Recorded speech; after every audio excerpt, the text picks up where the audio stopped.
টানা দর পতনে জিডিপির অনুপাতে ডিএসসির বাজার মূলধন নেমেছে 12%। গত 1.5 বছরে এই অনুপাত কমেছে 4%-এর বেশি।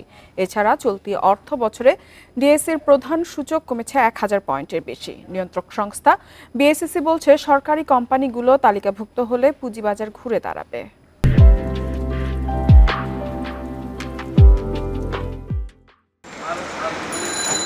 সাধারণত পুঁজিবাজারের আকার পরিমাপ করা হয় জিডিপির সঙ্গে বাজার মূলধনের অনুপাতের মাধ্যমে। উন্নত দেশে এই অনুপাত 100 থেকে 200% মধ্যে থাকলেও উন্নয়নশীল দেশগুলোর পুঁজিবাজারের আকার জিডিপির 50% হয়ে থাকে।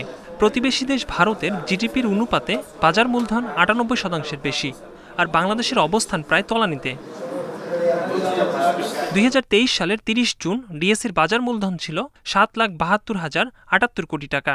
এ সময় জিডিপির অনুপাতে বাজার মূলধন ছিল 17.39%, আর বর্তমানে ডিএসসির বাজার মূলধন দাঁড়িয়েছে 6,53,066 কোটি টাকা। চলতি অর্থ বছরে ঢাকা শেয়ার বাজারে ডিএসসি এক সূচক কমেছে 1064 পয়েন্ট। বিশ্লেষকরা বলছেন, ব্যাংকের সুদ হার বৃদ্ধি, ডলারের বিনিময় হারে অস্থিরতা পুঁজিবাজারে নেতিবাচক প্রভাব ফেলছে, যার কারণে বাজারে মূলধন কমছে। আমাদের যেহেতু সুদের হার বেড়ে গেছে, বন্ডের রেট বেড়ে গেছে, বিলের রেট বেড়ে গেছে, যে প্রায় ডাবল হয়ে গেছে, তাহলে ওইখানে একটা হ্যাসেল ছাড়া একটা স্টেবল রিটার্ন আছে। ভালো যে বড় কোম্পানি সেগুলো তালিকাভুক্ত না হওয়া, আপনি দেখবেন যে ছোট ছোট যেসব কোম্পানি আমাদের পুঁজিবাজারে তালিকাভুক্ত হয়, সেগুলো কিন্তু তালিকাভুক্ত হওয়ার পরে অনেকে এই কোম্পানিগুলোর নাম জানে। এর আগে কিন্তু এরকম কোনো কোম্পানির নাম সাধারণ মানুষ কিন্তু জানে না। ফ্লোর প্রাইস উঠে যাওয়ায় বাজারে মূলধন বাড়বে বলে আশা করছে নিয়ন্ত্রক সংস্থা বিএসইসি। কর্মকর্তারা জানান, বাজারে সরকারি কোম্পানিগুলোর তালিকাভুক্তির জন্য প্রধানমন্ত্রীর নির্দেশনা বাজারকে গতিশীল করতে সহায়ক হবে।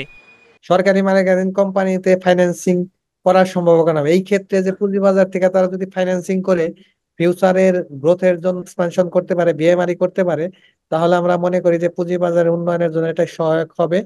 বড় শিল্প গ্রুপ ও বহুজাতিক কোম্পানিগুলোকে প্রণোদনা দেওয়ার পাশাপাশি পুঁজিবাজারে আসার জন্য আইনি বাধ্যবাধকতা তৈরির পরামর্শ বিশ্লেষকদের। ইকরামুল ইসলাম, ইন্ডিপেন্ডেন্ট নিউজ, ঢাকা।